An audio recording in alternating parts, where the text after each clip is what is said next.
نحمده ونصلي على رسوله الكريم اما بعد فاعوذ باللہ من الشیطان الرجیم بسم اللہ الرحمن الرحیم۔ اللہ تعالیٰ سے دعا ہے اللہ تعالیٰ صحیح طریقے سے بات کہنے کی، سننے کی، سمجھنے کی، پھر اس پہ اللہ تعالیٰ ہم سب مسلمان بھائیوں کو عمل کی بھی توفیق عطا فرمائے۔ مشکل کشا، حاجت روا، گناہوں کو معاف کرنے والا، بندوں سے محبت کرنے والا، بہت زیادہ رحیم کرنے والا صرف اور صرف اللہ تبارک و تعالی ہے، اور اس کے سوا کوئی عبادت اور بندگی کے لائق نہیں ہے۔ پوری کائنات کا پالنہار، بادشاہوں کا بادشاہ، قہار، پوری دنیا کو کھلانے والا، پوری دنیا کو پلانے والا صرف اور صرف اللہ ہے۔ جس انسان نے اللہ کو چھوڑ کر کسی اور سے مدد مانگی، کسی اور کو اپنا حاجت روا، مشکل کشا سمجھ بیٹھا، گویا اس نے بدترین گناہ کیا ہے، شرک، جو اللہ تبارک و تعالی کبھی معاف نہیں کرے گا۔ تو میرے بھائی توحید پر آ جائیں اور شرک جیسا بدترین گناہ اپنے دماغ سے نکال کر پھینک دیں، کیونکہ اللہ تعالیٰ ہی نے سب انسانوں کو پیدا کیا ہے، اور وہی سب کچھ جاننے والا ہے، اسی کو معلوم ہے کب کس کے ساتھ کیا ہو سکتا ہے۔ تو میرے بھائی صرف اور صرف اللہ تبارک و تعالیٰ کے سامنے اپنا سر جھکائیں اور کسی کے سامنے نہیں۔ قبر پرستی ایک بدترین شرک ہے۔ والذین یدعون من دون اللہ لا یخلقون شیئا وهم یخلقون اموات غیر احیاء وما یشعرون ایان یبعثون۔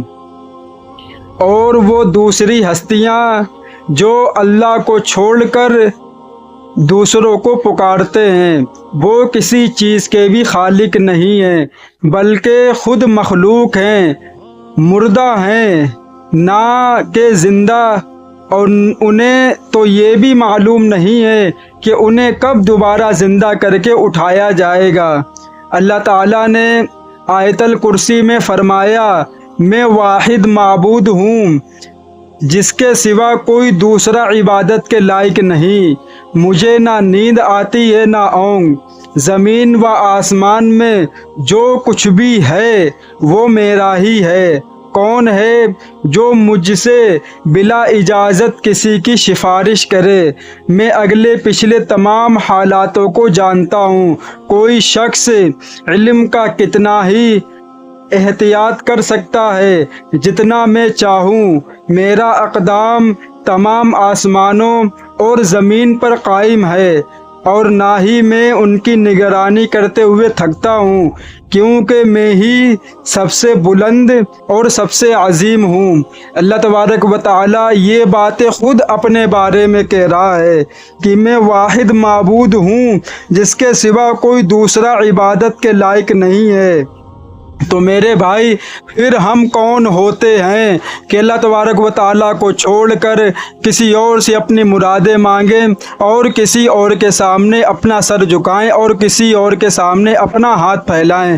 میرے بھائی جب کوئی مسلمان اللہ کو چھوڑ کر کسی اور سے مدد مانگتا ہے، کسی اور کے سامنے سر جھکاتا ہے، اس ٹائم اللہ تبارک و تعالیٰ کو اتنا غصہ آتا ہے، اور زمین یہ بد دعا کرتی ہے کہ اللہ مجھے اتنی طاقت دے دے کہ ہم پھٹ جائیں، اور جو انسان تجھ کو چھوڑ کر کسی اور کے سامنے سر جھکاتے ہیں ان کو اپنے اندر سما لیں۔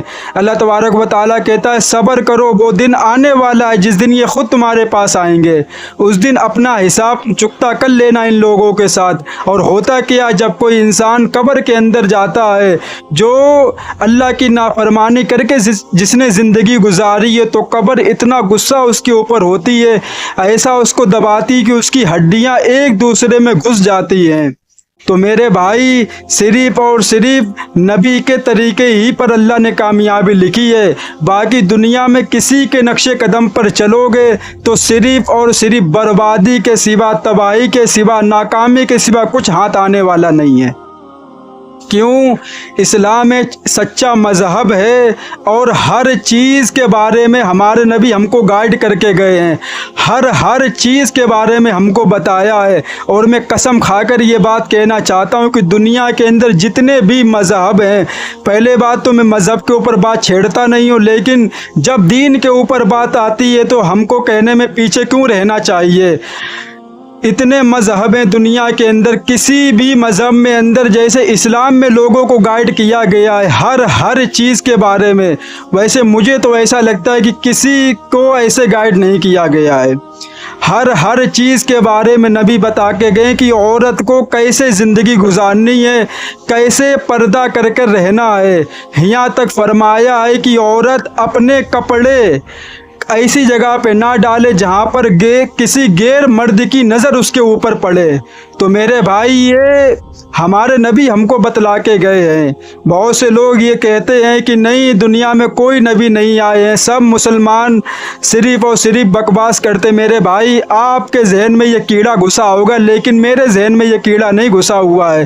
ہمیں اللہ تبارک و تعالیٰ پہ یقین ہے، نبی پاک صلی اللہ علیہ وسلم پہ یقین ہے، اور ہمیشہ ہمیں جب تک دنیا کے اندر رہیں گے اسی کے اوپر ایمان رکھے رہیں گے۔ تو میرے بھائی ہم کو جو مسلمان بھائی دین کے راستے سے بھٹک گئے ہیں، جیسے وہ شرک کرنے لگے، مزاروں پر جا کر مرادیں مانگتے ہیں، مزاروں پر جا کر اپنی حاجتیں مانگتے ہیں، میرے بھائی صرف اور صرف بربادی کے سوا کچھ نہیں ان کے ہاتھ آنے والا ہے۔ تو میرے بھائی قرآن کریم میں سورہ فاتحہ میں اللہ تبارک و تعالیٰ نے فرمایا ایاک نعبد و ایاک نستعین، ہم صرف تیری ہی عبادت کریں گے اور تجھ سے ہی مدد طلب کریں گے۔ پھر ہم کون ہوتے ہیں جو اللہ کو چھوڑ کر کسی اور سے مدد مانگیں، کسی اور کے سامنے اپنا سر جھکائیں، کسی اور سے اپنی مرادیں مانگیں؟ تو میرے بھائی میں یہ چاہتا ہوں کہ جیسے بہت سے مسلمان بھائی صرف یا اللہ مدد کا نعرہ لگاتے ہیں دنیا میں، بس انہیں معلوم ہے کہ اللہ ہی مدد کرنے والا ہے۔ اگر اللہ کسی کو دینا چاہے تو دنیا کی پوری طاقت مل کے اس کو روکنا چاہے تو روک نہیں سکتی ہے، اور اللہ اگر کسی کو کچھ نہ دینا چاہے اور پوری دنیا مل کر اس کو کچھ دینے کی کوشش کرے پھر بھی اس کو کچھ نہیں دے سکتی ہے، کیونکہ اللہ تبارک و تعالیٰ کی حکمت ہے، جس کو چاہتا ہے عزت دیتا ہے، جس کو چاہتا ہے ذلیل کر دیتا ہے، جس کو چاہتا ہے دولت دیتا ہے، جس کو چاہتا ہے غریب کر دیتا ہے۔ تو میرے بھائی اس بات پہ ایک شعر یاد آیا ہے، سناتا ہوں آپ حضرات کو، کہ قبروں سے تجھے امیدی خدا سے نا امیدی، قبروں سے تجھے امیدی خدا سے نا امیدی، مجھے بتا تو صحیح اور کافری کیا ہے۔ میرے بھائی قبروں سے انسان امید لگائے بیٹھا ہے، لیکن اللہ تبارک و تعالی سے نا امید ہے، مایوس ہے۔ تو میرے بھائی مجھے بتا تو صحیح اور کافری کیا ہے، کیونکہ کافر بھی اللہ کو چھوڑ کر پتہ نہیں کس کس کو خدا سمجھ بیٹھے ہیں۔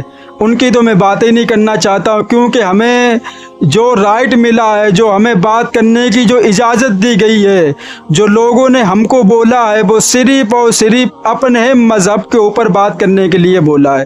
تو میں کچھ ویسی بات نہیں کرنا چاہتا ہوں جس سے کسی انسان کو تکلیف ہو، اپنا میٹر ہے، جس کے جو سمجھ میں آتا وہ کرتا ہے۔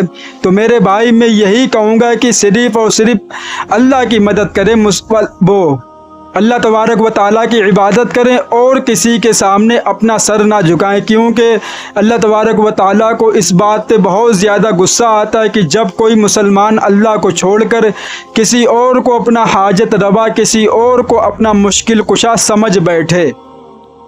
اللہ تعالیٰ سے دعا ہے اللہ تعالیٰ ان باتوں پہ ہم سب کو عمل کی توفیق عطا فرمائے، اور اس شرک جیسے بدترین گناہ سے ہم مسلمانوں کی حفاظت فرمائے، اور توحید کے راستے پر، نیک راستے پر زندگی گزارنے کی توفیق عطا فرمائے۔